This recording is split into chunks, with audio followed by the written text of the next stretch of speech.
A luz da manhã de primavera derramava-se pelas vielas de Alfama como mel dourado, pintando os azulejos desbotados e as paredes caiadas com uma suavidade que desmentia a tensão crescente no peito de Tiago Mendes. Aos 22 anos, com a sua velha minolta analógica a tiracolo, ele não era apenas um espectador da cidade. Era um intérprete, um contador silencioso das suas inúmeras histórias. Cada clique do obturador era uma tentativa de capturar a alma de Lisboa, especialmente a alma dos seus bairros mais antigos, onde o tempo parecia curvar-se sobre si mesmo.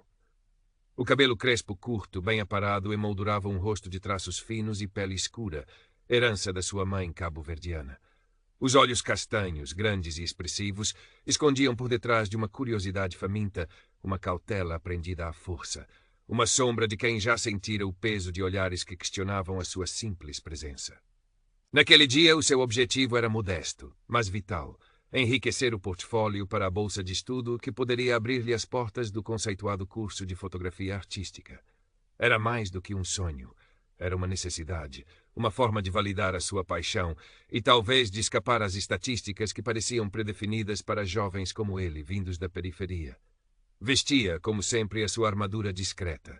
Jeans desbotados, uma t-shirt de uma banda indie quase desconhecida e um casaco leve, apesar do sol generoso. O pequeno brinco de argola na orelha esquerda era sua única concessão à vaidade. Enquanto ajustava o foco para captar a imagem de uma idosa que estendia roupa numa varanda florida, um sorriso genuíno nos lábios enrugados, Tiago sentiu aquela familiar mistura de exaltação e ansiedade. A fotografia, para ele, era uma faca de dois gumes, uma ponte para o mundo e, simultaneamente, um ato que o expunha o tornava visível de formas que nem sempre eram seguras. Lembrou-se, como um arrepio indesejado, daquela vez na adolescência, perto da Torre de Belém, quando dois polícias o tinham encostado à parede, a sua câmara confundida com uma ferramenta de más intenções. Só a intervenção de um professor que passava o salvara de algo pior. Desde então, a sua câmara tornara-se também um escudo, uma forma de reivindicar o seu direito a olhar, a existir. Depois de agradecer à senhora com um aceno de cabeça, Tiago continuou a sua errância, deixando-se guiar pela luz e pelas sombras. Chegou ao mirador de Santa Luzia, onde o Tejo se espraiava azul e os telhados de Alfama desciam em cascata. Havia turistas, muitos, com as suas máquinas fotográficas e telemóveis em riste, mas Tiago procurava um ângulo diferente, uma perspectiva que fugisse ao postal ilustrado. Encontrou-o num recanto mais sossegado, onde um velho tocava guitarra portuguesa, a melodia melancólica a pairar no ar.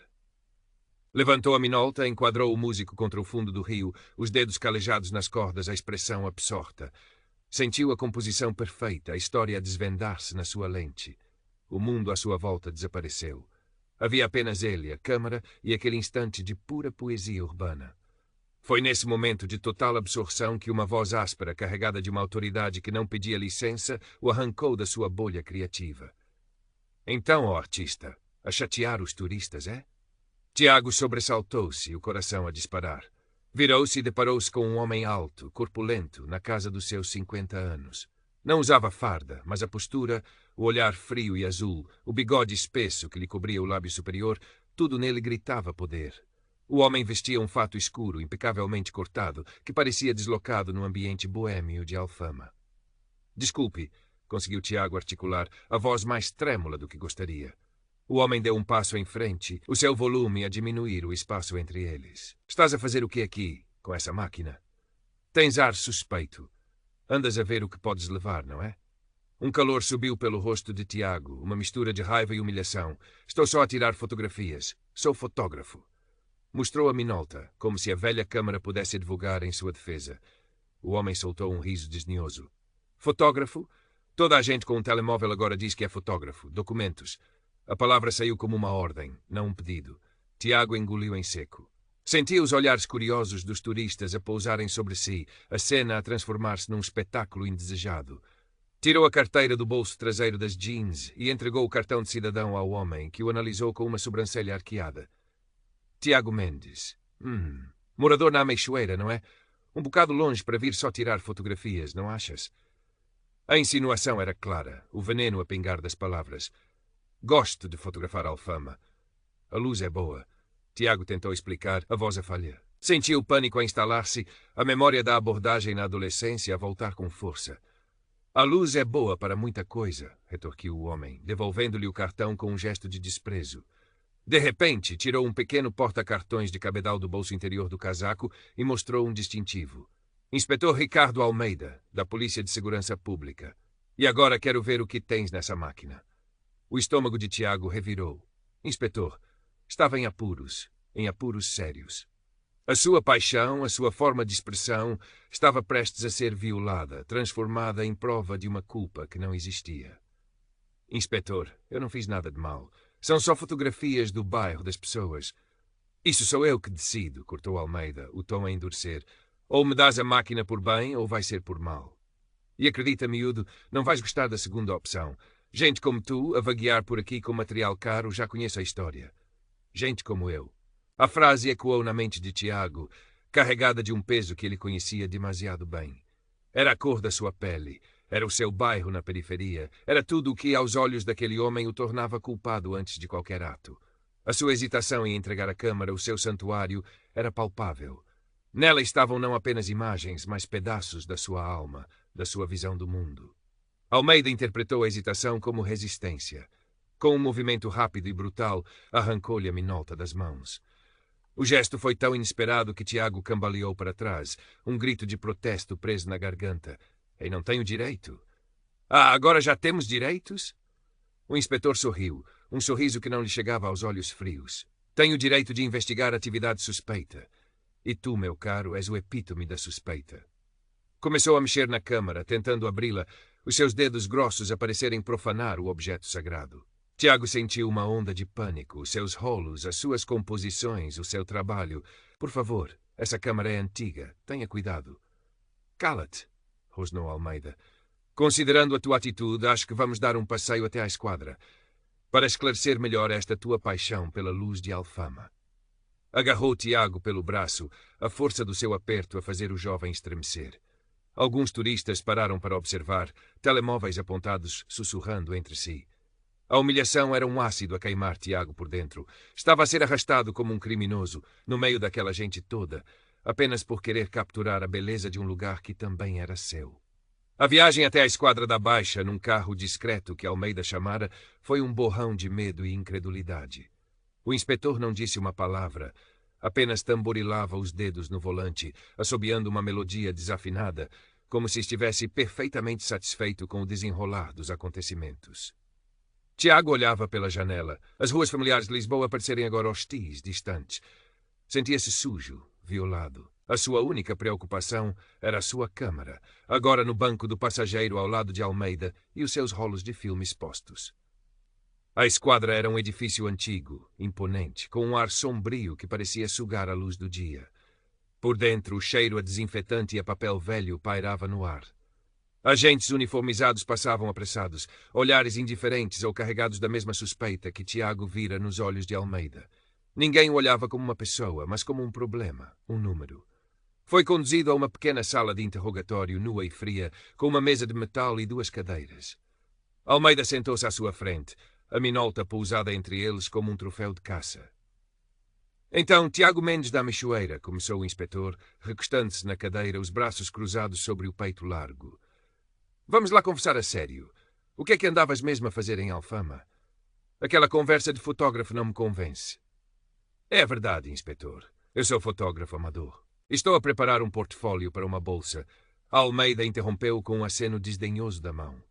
"Bolsa? Achas que alguém vai dar uma bolsa a um tipo como tu? Sê honesto. Andavas a ver casas para assaltar? Ou talvez a vender alguma coisa que não devias? Haxixe. Essas coisas que vocês costumam vender." A acusação era tão vil, tão carregada de preconceito, que Tiago sentiu o sangue ferver.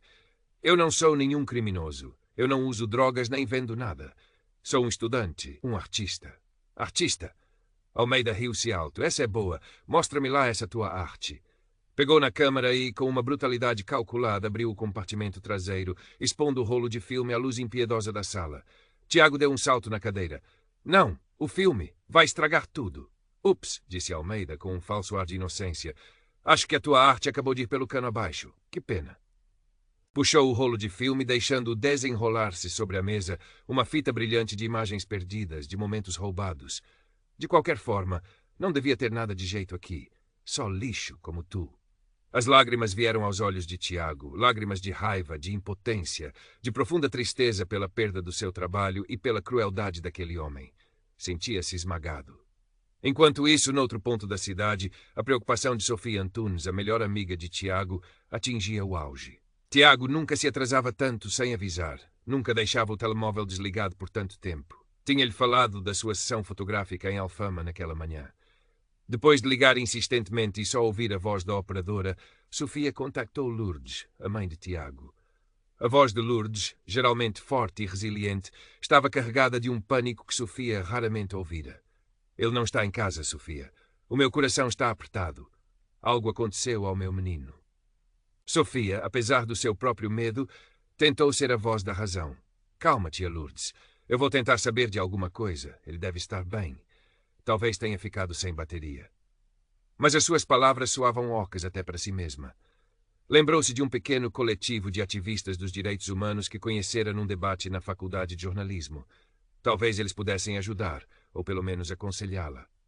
Enquanto procurava o contacto, o seu olhar caiu sobre o perfil de Tiago numa rede social de partilha de fotografias. Ele tinha postado algumas imagens de Alfama nos últimos dias, testando composições. Uma delas, um retrato de um gato preto a espreitar de uma janela com vasos de gerânios, tinha recebido muitos elogios pela sua sensibilidade. Talvez, apenas talvez, houvesse uma pista ali. De volta à esquadra, Almeida continuava o seu jogo de gato e rato. Sem o filme como prova, tentava arrancar uma confissão de Tiago através de pura intimidação. Olha, miúdo, podemos fazer isto da maneira fácil ou da maneira difícil. Se confessares que andavas metido em alguma coisa, talvez te safes com uma pena leve. Se continuares com essa conversa de artista injustiçado, vais ver o que te acontece. Tenho muitos amigos, sabes, juízes, procuradores. Posso tornar a tua vida um inferno. Tiago estava exausto, física e emocionalmente. A perda das suas fotografias era um golpe profundo, mas a menção de amigos e a ameaça velada acenderam uma pequena faísca de desafio dentro dele. Ele podia ser pobre, podia ser negro, podia vir da periferia, mas não era estúpido. Sabia que aquele homem estava a abusar do seu poder. Eu não tenho nada para confessar, inspetor, disse Tiago, a voz baixa, mas firme. O senhor sabe que eu sou inocente. O senhor destruiu o meu trabalho sem motivo. Almeida levantou-se de repente, a cadeira a raspar no chão. Aproximou-se de Tiago, o rosto vermelho de fúria contida. Tu ainda não percebeste com quem te estás a meter, pois não? Eu sou a autoridade aqui. Eu decido quem é inocente e quem é culpado. Bateu com o punho na mesa, fazendo a câmara de Tiago saltar. Vais ficar aqui até apodreceres ou até admitires que és um delinquente de merda. Nesse preciso momento, o telemóvel de Almeida tocou. Ele olhou para o ecrã, a expressão a suavizar-se ligeiramente. Sim, chefe. O quê? Um fotógrafo? Sim, tenho aqui um Tiago Mendes. Como é que sabe? Redes sociais. Que disparate é este? A voz de Almeida passou de irritada a incrédula e depois a defensiva. Tiago observava, o coração a bater com uma nova, ténue esperança. O que estaria a acontecer? Almeida desligou o telemóvel, o rosto uma máscara de fúria e confusão. Olhou para Tiago como se o visse pela primeira vez, não como um delinquente, mas como um problema inesperado. Parece que tens amigos, ou então és mais esperto do que pareces. Rosnola, anda uma fotografia tua a circular na net. Um jovem artista promissor detido injustamente. Que palhaçada, Sofia. Tinha de ser a Sofia. Tiago sentiu uma onda de gratidão pela amiga. A porta da sala abriu-se e um agente uniformizado chamou Almeida. Inspetor, o comandante quer falar consigo. Urgente. Almeida lançou um último olhar carregado de ódio a Tiago. Isto ainda não acabou, miúdo. Vais pagar por esta humilhação. Saiu da sala apressado, deixando Tiago sozinho com os seus pensamentos e uma nesga de luz que parecia ter entrado por uma fresta. A intervenção do comandante, alertado por um assessor de imprensa da polícia que tinha visto o burburinho crescente nas redes sociais sobre a detenção arbitrária de um jovem fotógrafo negro, foi decisiva. A fotografia que Sofia partilhara, o retrato do idoso de Alfama, com um sorriso que continha a sabedoria de gerações, captado com uma mestria e sensibilidade inegáveis por Tiago, tornara-se viral. Juntamente com a imagem, a história de Tiago, contada de forma sucinta mas emotiva por Sofia e amplificada por ativistas e outros artistas, pintava um quadro de flagrante injustiça. O nome do inspetor Almeida começava a ser associado a acusações de racismo e abuso de poder. Almeida foi chamado ao gabinete do comandante. A conversa foi tensa. O comandante, um homem mais velho e pragmático, com anos de experiência a gerir crises de relações públicas, não estava interessado nas intuições de Almeida, mas sim nos factos e nas potenciais consequências para a imagem da instituição. Não havia qualquer indício de atividade criminosa por parte de Tiago, apenas a palavra de um inspetor conhecido pelo seu temperamento difícil e por alguns incidentes anteriores que tinham sido abafados. Inspetor Almeida, disse o comandante, o tom gelado. Este assunto está a tomar proporções que não me agradam. O jovem Mendes não tem antecedentes. A única coisa que parece ter feito foi tirar fotografias. Fotografias que, diga-se de passagem, estão a ser elogiadas pela sua qualidade. Quero este assunto resolvido. Imediatamente. Almeida tentou argumentar, falar da sua experiência, da necessidade de manter a ordem, mas o comandante cortou-o. A ordem não se mantém com injustiças que nos explodem na cara. Liberte o rapaz, devolva-lhe o material e reze para que isto não passe de uma tempestade num copo de água. Derrotado e furioso, Almeida teve de engolir o seu orgulho. Voltou à sala onde Tiago esperava, o rosto ainda mais sombrio. Podes ir, disse, atirando a minolta para cima da mesa. O rolo de filme destruído ainda estava ali, como uma ferida aberta. Mas fica o aviso. Da próxima vez que te apanhar a vadiar por zonas que não te competem, não vais ter tanta sorte. Tiago levantou-se, as pernas a tremerem ligeiramente. Pegou na sua câmara com mãos trêmulas. O corpo dela estava frio. Olhou para o rolo de filme arruinado, uma dor aguda a perfurar-lhe o peito. Tantas horas de trabalho, tantos momentos perdidos. Mas não disse nada. Apenas olhou para Almeida, um olhar que misturava tristeza, raiva e uma nova determinação. Sabia que as ameaças do inspetor não eram vãs, mas algo dentro dele tinha mudado. O medo ainda lá estava, mas já não o paralisava. À saída da esquadra, o sol da tarde pareceu-lhe mais brilhante, o ar mais respirável. Sofia e Lourdes esperavam por ele, os rostos tensos de preocupação, que se transformaram em alívio e lágrimas quando o viram. O abraço da mãe foi longo e apertado, um refúgio seguro depois da tempestade. Sofia abraçou também, os olhos a brilhar de orgulho e indignação contida. Conseguimos, Tiago. A tua foto fez milagres. Tu fizeste milagres, Sofia, corrigiu ele, a voz rouca. Nos dias que se seguiram, a história de Tiago e do inspetor Almeida continuou a ser tema de conversa, não só nas redes sociais, mas também em alguns órgãos de comunicação social mais atentos. Foi aberta uma investigação interna à conduta de Almeida. As suas ligações e o seu historial de zelo excessivo foram escrutinados. Testemunhas do incidente no Miradouro, encorajadas pela exposição do caso, apresentaram as suas versões. Tiago, com o apoio de Sofia e de um advogado indicado pelo coletivo de ativistas, formalizou uma queixa contra o inspetor por abuso de autoridade, dano material e difamação. Não foi fácil. Reviver a experiência, lidar com a burocracia, com os olhares desconfiados de alguns, foi um processo desgastante. Mas a cada passo sentia-se mais forte. Descobriu que tinha uma cópia de segurança de algumas das fotos do rolo destruído num cartão de memória que deixara em casa, incluindo o retrato do idoso de Alfama. Era como se o destino lhe quisesse dizer que a sua arte não podia ser silenciada. Meses mais tarde, o resultado da investigação interna foi tornado público. O inspetor Ricardo Almeida foi suspenso das suas funções por um longo período, com a recomendação de que fosse transferido para um serviço administrativo, longe do contacto direto com o público. Para muitos, não era suficiente. Para Almeida, foi uma humilhação devastadora, uma mancha indelével na sua carreira imaculada. Para Tiago, foi uma vitória, ainda que agridoce. A verdadeira vitória, no entanto, veio de outra forma. A visibilidade que o seu caso lhe deu, paradoxalmente, abriu-lhe portas. Um conhecido galerista de arte contemporânea em Lisboa interessou-se pelo seu trabalho, pela história por detrás das suas imagens, e a bolsa de estudo para o curso de fotografia artística, aquela que parecia tão distante, tornou-se uma realidade. A sua primeira exposição individual chamou-se Luz Teimosa. Nela, exibia o retrato do idoso de Alfama, agora um símbolo de resiliência, ao lado de outras imagens que capturavam a vida nas margens, a beleza que resiste nas fendas do sistema. Havia também uma secção mais escura e conceptual, onde, através de negativos velados e sobreposições, ele explorava a experiência da opressão, da invisibilidade forçada. Na noite da inauguração, a pequena galeria estava cheia. Lourdes chorava discretamente num canto, o orgulho a transbordar-lhe dos olhos. Sofia estava ao lado de Tiago, radiante. Ele olhou para as suas fotografias nas paredes, para as pessoas que as observavam, que discutiam, que se emocionavam. Um jornalista aproximou-se. Tiago, depois de tudo o que passou, qual é a mensagem que quer transmitir com a sua arte? Tiago pensou por um momento. Olhou para a sua velha minolta, que trazia consigo agora mais um talismã do que uma simples ferramenta. Que a beleza e a dignidade existem em todo o lado, mesmo onde alguns só veem escuridão ou suspeita, respondeu ele, a voz firme. Que a arte pode ser uma forma de resistência, uma forma de reivindicar o nosso lugar no mundo. A minha câmara é a minha voz. E há histórias que precisam de ser contadas, por mais desconfortáveis que sejam, para que a luz, mesmo que teimosa, encontre sempre uma forma de brilhar. Ele sabia que a sua luta pessoal contra o preconceito estava longe de terminar. O inspetor Almeida era apenas um sintoma de uma doença maior.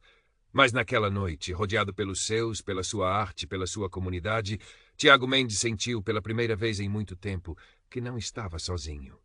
E que a sua visão, antes questionada e reprimida, tinha finalmente encontrado seu foco, nítido e inabalável. Continuaria a caminhar pelas ruas de Lisboa, agora com um olhar mais maduro, talvez mais triste em alguns momentos, mas com a certeza de que cada clique, cada imagem, era um pequeno ato de afirmação, um passo em direção a um futuro onde todos pudessem ser vistos, verdadeiramente vistos, pela luz que irradiavam.